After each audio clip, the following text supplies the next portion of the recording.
Siégeons ce vendredi 4 avril 2025, journée déclarée fériée, chômée et payée en commémoration de la date du 6 avril, décrétée le 30 mars 2023, journée du combat de Simon Kimbangu et de la conscience africaine. L'Assemblée plénière de la Chambre basse du Parlement a procédé à la validation de mandats de 10 nouveaux députés nationaux et a prorogé l'état de siège dans les provinces du Nord Kivu et de l'Ituri. Dans son mot d'ouverture du haut du perchoir de l'Assemblée nationale, le professeur Vital Kamerhe, président de la Chambre basse du Parlement, s'est adonné à un bref rappel historique du combat mené par le prophète Simon Kimbangu dans l'éveil de la conscience, le mettant ainsi au rang de précurseur de l'indépendance de la République démocratique du Congo. À 48 heures de cette commémoration hautement symbolique pour la société congolaise, le président de l'Assemblée nationale s'est réjoui que la mémoire de cette figure de proue dans l'éveil de la conscience africaine soit célébrée. Comme vous le savez, Simon Kimbangu est l'un des précurseurs de l'indépendance de notre pays. Son combat, il l'a mené pacifiquement avec une seule arme, la religion.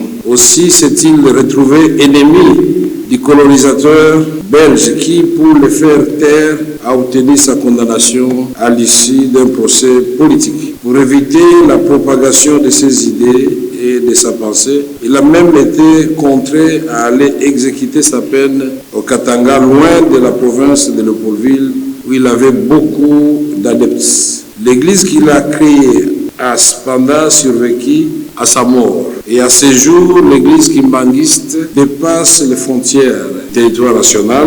Simon Kimbangu bénéficie de la reconnaissance nationale. Non seulement il a été élevé au rang de héros national, mais également le président de la République, son Excellence Félix-Antoine Tshisekedi Tshilombo, a signé en date du 30 mars 2023 l'ordonnance numéro 23/042 décrétant le 6 avril de chaque année journée du combat de Simon Kimbangu et de la conscience africaine.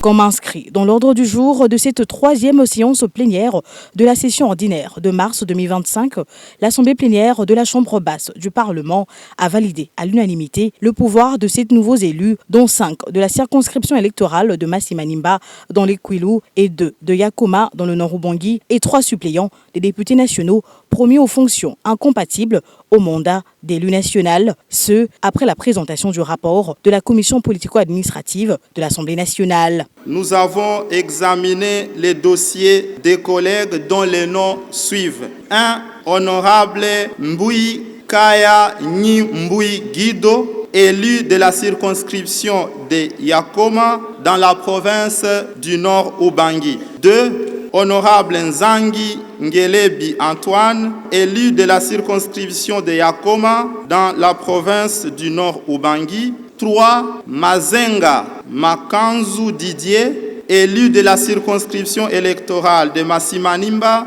dans la province du Kwilu. 4. Kamisendo Kutuka Jean, élu de la circonscription électorale de Massi-Manimba dans la province du Kwilu. 5. Kinkei Mulumba Trifon, élu de la circonscription électorale de Massi-Manimba dans la province du Kwilu. 6. Sindani Kandambu Donald, élu de la circonscription électorale de Massi-Manimba dans la province du Kwilu. 7. Luansangu Muheta Paul Delacroix, élu de la circonscription électorale de Massi-Manimba dans la province du Kwilu. 8. Madame Kembi Landou Brigitte, en remplacement de l'honorable Wameso Nkwaloloki André, nommé directeur de cabinet adjoint du président de la République. Monsieur Ilunga Hopeni Jacques, en remplacement de l'honorable Kolongele Eberand Désiré Kasmir, nommé conseiller du président de la République en matière de sécurité. 10. Enfin, Didier Dibenga Mulumba Eric, en remplacement de l'honorable Lubanga Mwambi Taylor, nommé chargé des missions du président de la République. La séance plénière de ces jours a également procédé à l'examen du projet de loi portant prorogation de l'état de siège sur une partie du territoire national porté par le ministre d'État en charge de la justice et garde des Sceaux, Konso Mutemba Tungunga, accompagné de son vice-ministre en charge de contentieux internationaux, Samuel Mbemba Kabouya.